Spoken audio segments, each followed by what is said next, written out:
दानवीर कर्ण। कर्ण कुंती का पुत्र था। पांडु के साथ कुंती का विवाह होने से पहले ही इसका जन्म हो चुका था। लोक लज्जा के कारण उसने यह भेद किसी को नहीं बताया और चुपचाप एक पिटारी में रहकर उस शिशु को अश्व नाम की नदी में फेंक दिया था। इसके जन्म की कथा बड़ी विचित्र है। राजा कुंती भोज ने कुंती को पाल पोसकर बड़ा किया था। राजा के यहाँ एक बार महर्षि दुर्वासा आए। कुंती से उनका बड़ा सत्कार किया और जब तक ठहरे उन्हीं की सेवा शुश्रूषा में रही। इसकी इस श्रद्धा भक्ति से प्रसन्न होकर महर्षि ने उसे वार दिया कि वह जिस देवता को मंत्र पढ़कर बुलाएगी वही आ जाएगा और उसको संतान भी प्रदान करेगा। कुंती ने नादानी के कारण महर्षि के वरदान की परीक्षा लेने के लिए सूर्य नारायण का आवाहन किया। बेस उसी क्षण सूर्यदेव वहां आए। उन्हीं के सहवास के कारण कुंती के गर्भ से कर्ण का जन्म हुआ। जब पिटारी में रखकर इस शिशु को उसने फेंक दिया तो वह पिटारी बहती हुई आगे पहुंची। वहां अधिरथ ने कौतूहलवश उसे उठा लिया और खोलकर देखा तो उसमें एक जीवित शिशु देखकर वह आश्चर्य करने लगा। अधिरथ उस शिशु की निरीह अवस्था पर करुणा करके उसे अपने घर ले आया और उसका पालन पोषण करने लगा। उसने उसे अपनी संतान समझा।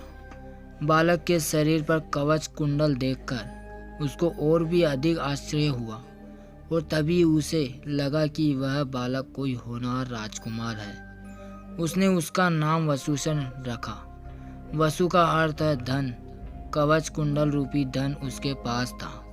विधाता ने ही उसको इसे दिया था, इसलिए उसका नाम वसुसेन उचित ही था। वसुसेन जब कुछ बड़ा हुआ तो उसने शास्त्रों का अध्ययन करना आरंभ कर दिया। वह सूर्य का उपासक था।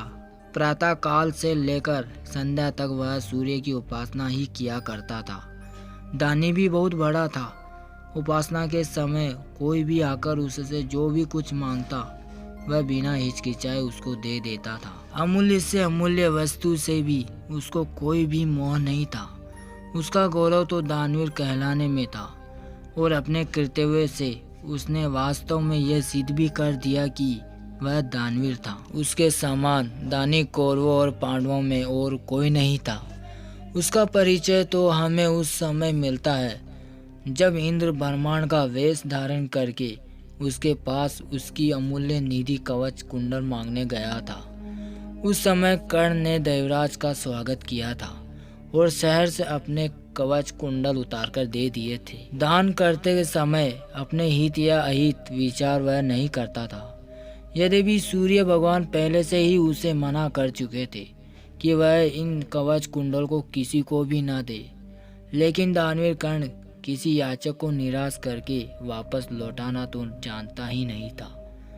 कर्ण के इस साहस के कारण ही उसका नाम वेकटतंड पड़ा था। यदि इस कवच कुंडल को वह नहीं देता तो कोई भी योद्धा उसे युद्ध में परास्त नहीं कर सकता था।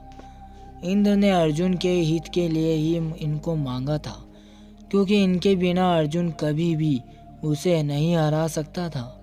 फिर भी उसके इस अद्वितीय गुण से प्रभावित होकर इंद्र ने उसको एक पुरुष घातिनी अमोघ शक्ति दी थी। उस शक्ति से सामने का योद्धा किसी भी हालत में जीवित नहीं बच सकता था और उसको कर्ण ने अर्जुन के लिए रखा था।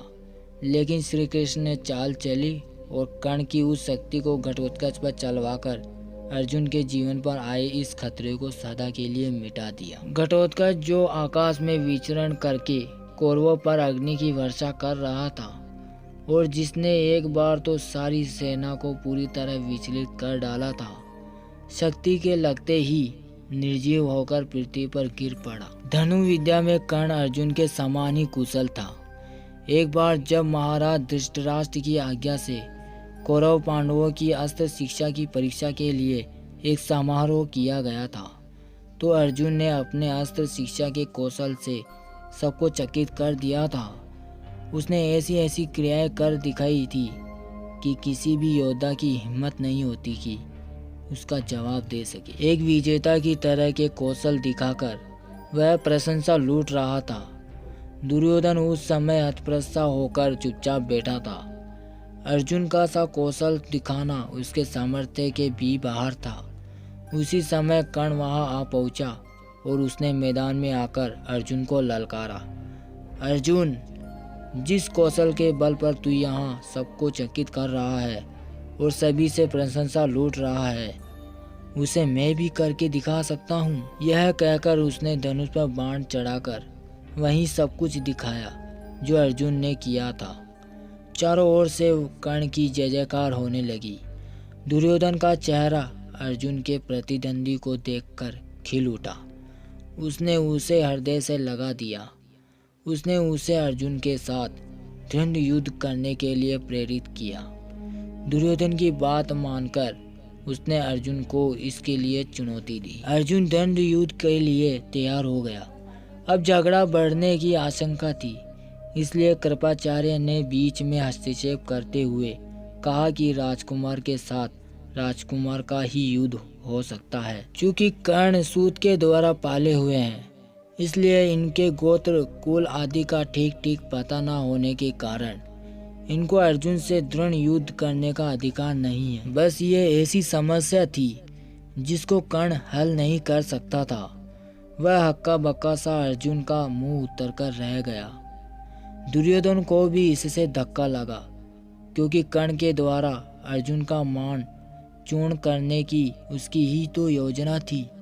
जब कर्ण इस दुविधा में पड़ा हुआ आगे अपने पैर नहीं बढ़ा सका, तो दुर्योधन ने उसे राजाओं की श्रेणी में लाने के लिए अंग देश का राज्य दे दिया। राजा होने के नाते अब वह अर्जुन या अन्य किसी भी राजकुमार के साथ युद्ध कर सकता था। वह इसके लिए उतारू भी था, लेकिन संध्या होने के कारण यह वाद विवाद थम गया और सब अपने अपने घर चले गए। बस फिर जीवन में सदा ही कर्ण अर्जुन से प्रतिद्वंदी के रूप में मिला। अर्जुन से ही इसकी विशेष रूप से शत्रुता थी। वह इसकी प्रसिद्धि को सह नहीं कर सकता था। अनेक स्थलों पर वह अर्जुन के सामने आया, लेकिन अपना कुल गोत्र न बता सकने के कारण उसे सामने से हटना पड़ा। वह सूत पुत्र कहलाता था, क्योंकि सूत ने ही उसको पाला था। इसी कारण द्रौपदी ने स्वयंवर में भी घूमती मछली की आंख बोंदने की सामर्थ्य रखते हुए भी उसको अवसर नहीं दिया गया। स्वयं द्रौपदी ने ही सूत्रपुत्र कहकर उसका अपमान किया था और उसकी पत्नी बनने से इनकार भी कर दिया था। सूत पुत्र को क्षत्रिय कन्या का वर्णन करने का अधिकार नहीं है। ये शब्द सूत की तरह उसके हृदय में चुभ गए थे और वह लहू के घूंट पीकर अपने स्थान पर आ बैठा था।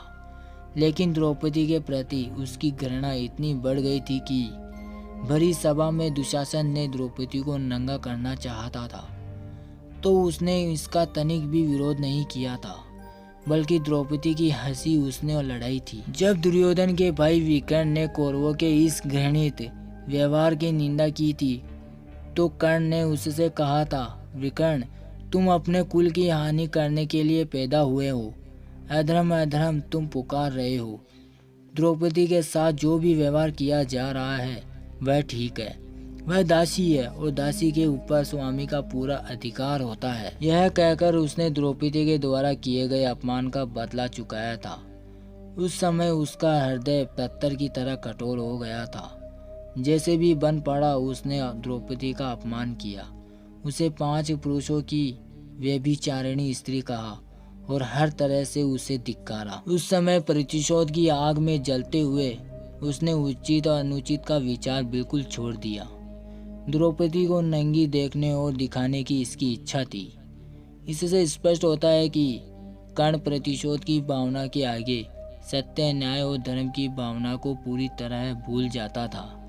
यह उसके चरित्र की दुर्बलता ही है। कर्ण स्वभाव से कुटिल भी था। वह दुर्योधन को इसी प्रकार कुचर्क रहने की सलाह दिया करता था जैसे शकुनी देता था। जिस समय जुए में हारकर पांडव वनवास के लिए चले गए और दैत वन में वे अपना समय काट रहे थे, उस समय कर्ण और शकुनी की बातों में आकर ही दुर्योधन अपने परिवार के साथ पांडवों को चिढ़ाने के लिए पहुंचा था। लेकिन यहाँ चित्रसेन नामक गंधर्व से इनका सामना हो गया। भीषण युद्ध हुआ। गंधर्व राजा ने अपने पराक्रम से सबको परास्त कर दिया और परिवार सहित सभी को उसने बंदी बना लिया। कर्ण तो अपने प्राण लेकर युद्ध स्थल से भाग ही गया था। फिर युधिष्ठिर के कहने और अर्जुन के भी प्रयास करने पर चित्रसेन ने दुर्योधन आदि को मुक्त कर दिया। कर्ण अहंकारी भी बहुत था। उसे अपने पराक्रम पर बहुत बड़ा घमंड था और बार बार दुर्योधन को प्रसन्न करने के लिए वह कहा करता था कि वह एक क्षण में ही अर्जुन को मार गिराएगा। इसके लिए भगवान परशुराम द्वारा सिखाए हुए अपने अस्त्र कौशल की दुहाई देता था।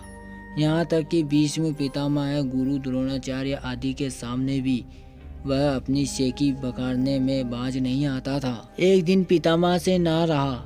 उन्होंने इसे फटकारते हुए कहा, दुर्व अभिमानी कर्ण, व्यर्थ की बात क्यों किया करता है? खांडव दाह के समय श्री कृष्ण और अर्जुन ने जो वीरता प्रकट की थी उसको याद करके तुझे लज्जित होना चाहिए। क्यों तू श्री कृष्ण को साधारण व्यक्ति समझता है? वे अपने चक्र से तेरी उस अमोघ शक्ति को खंड खंड कर देंगे। व्यर्थ दंभ करना एक सच्चे वीर का गुण नहीं है। पितामह की यह बात सुनकर कर्ण क्रोध हो उठा और उसने जलाकर अपने शस्त्र फेंक दिए और कहा कि पितामह ने सभी के सामने मुझे लज्जित किया है।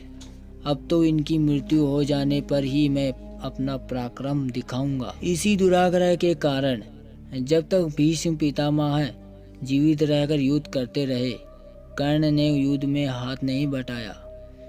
जब उसने सुन लिया कि वे धराशायी हो चुके हैं, उस क्षण प्रसन्न होकर वह दुर्योधन के पक्ष में आकर शत्रु से युद्ध करने लगा। गुरु द्रोण के पश्चात कौरव सेना का तीसरा सेनापति वही था। इस वृत्तांत से यही स्पष्ट होता है कि वह अत्यधिक क्रोधी स्वभाव का था। सदा अहंकार में उसकी बुद्धि डूबी रहती थी और इस कारण बुद्धिमानों की बातें भी बुरी लगती थी। इसके विपरीत अर्जुन धीर बुद्धि और विनयशील था। इस सब के होते हुए भी कर्ण अपनी बात का धनी था। जो कुछ भी वचन वह दे देता था उससे हटना तो वह जानता ही नहीं था।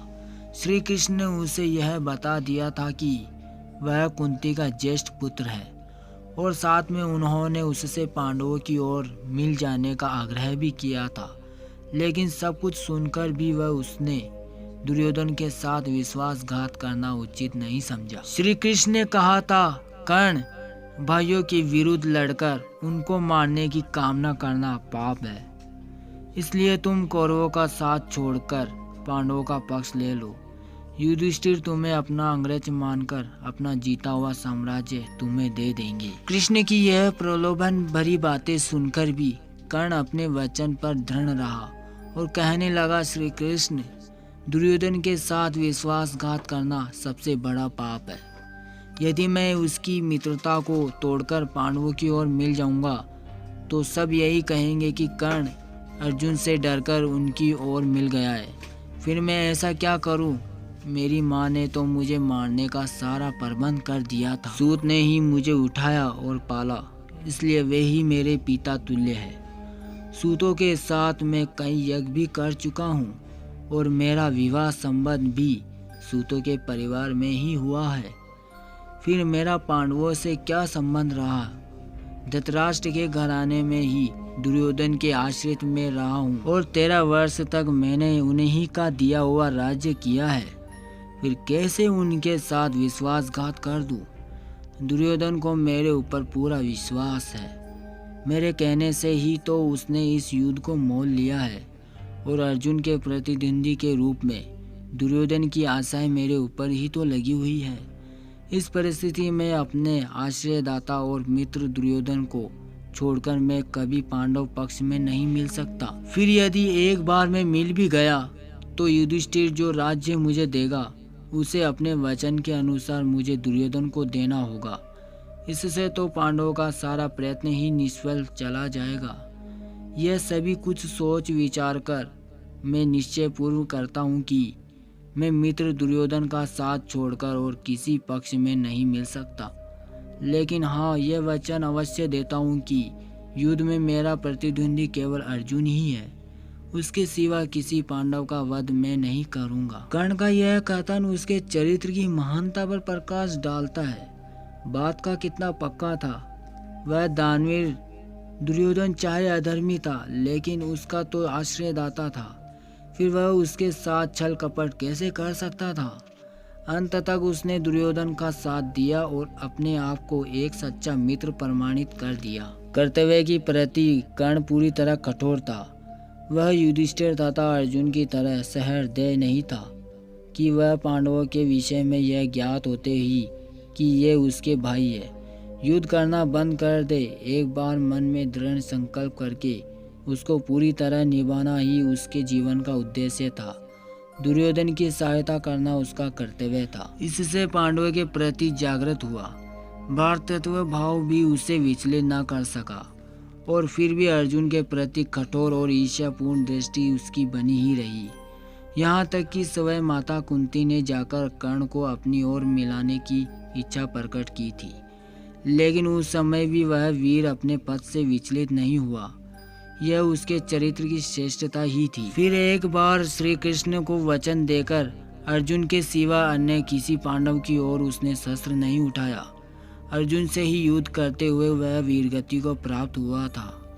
महाभारत युद्ध में भी उसकी वीरता देखकर स्वयं श्री कृष्ण उसकी प्रशंसा करने लगे थे। कितनी ही बार वह अर्जुन के रथ को पीछे हटा देता था। जब तक वह सेनापति रहा, अर्जुन बार बार उसके प्रहारों से विचलित हो उठता था। उसकी समझ में नहीं आता था कि वह कैसे इस परम योद्धा को परास्त करे। अंत में पूरी तरह निराश होकर उसने कर्ण की ओर देखा। कर्ण के रथ का पहिया जमीन में धंस गया था। वह उसे निकालने का प्रयत्न कर रहा था। उसी समय कृष्ण के इशारा करने पर अर्जुन ने अन्याय का आश्रय लेकर उसका वध किया, नहीं तो उस वीर को मारना बहुत कठिन था।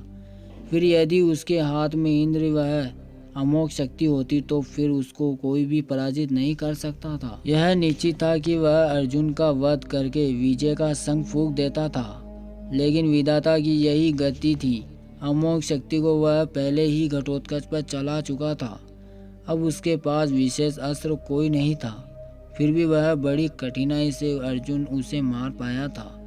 महाभारत में जहाँ भी उसके पराक्रम का वर्णन आया है, वहाँ अर्जुन के बराबर ही उसको पराक्रमी माना गया है, और था भी वह इतना ही पराक्रमी। कर्ण के पराक्रम में धब्बा लगाने वाली एक बात यह भी है कि वह कपटी भी था। वह सदा सत्य और न्याय का ही आश्रय नहीं लेता था। उसने अल्पवयस्क राजकुमार अभिमन्यु का चक्रव्यूह के भीतर औरों के साथ मिलकर वध किया था। उसी ने उसके धनुष को काट गिराया था और फिर उस निहत्थे बालक पर 6 महारथियों ने मिलकर आक्रमण किया था, जिनमें से एक वह भी था। निहत्थे बालक की हत्या करने का अपराध सदा उसके चरित्र के साथ रहेगा।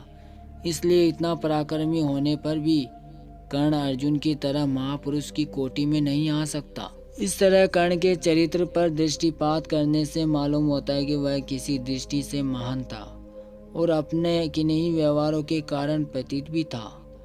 उसकी महानता उसके दानवीर होने में है, उसके दृढ़ संकल्प होने में है, उसके अपने मित्र और आश्रयदाता के विश्वास पात्र होने में है। लेकिन छल और कपटपूर्ण व्यवहार, व्यर्थ का दम्भ और क्रोध उसके चरित्र की गरिमा को कम करते हैं। वह इतना पराक्रमी था कि उसके मरते ही दुर्योधन का सारा धैर्य टूट गया था और अब उसे अपनी पराजय की आशंका निश्चित लगने लगी थी, और वही हुआ भी। कर्ण की मृत्यु के पश्चात कौरव सेना का विनाश हो गया। स्वयं दुर्योधन भी भीम के द्वारा मार डाला गया। युद्ध में पांडवों को विजय प्राप्त हुई। अगर आपको यह महाभारत और कर्ण और अर्जुन और पांडवों और कौरव के प्रति यह कहानी आपको अच्छी लगी है तो प्लीज़ इस वीडियो को लाइक कर दीजिएगा और चैनल को सब्सक्राइब जरूर कर देना। Thank you so much.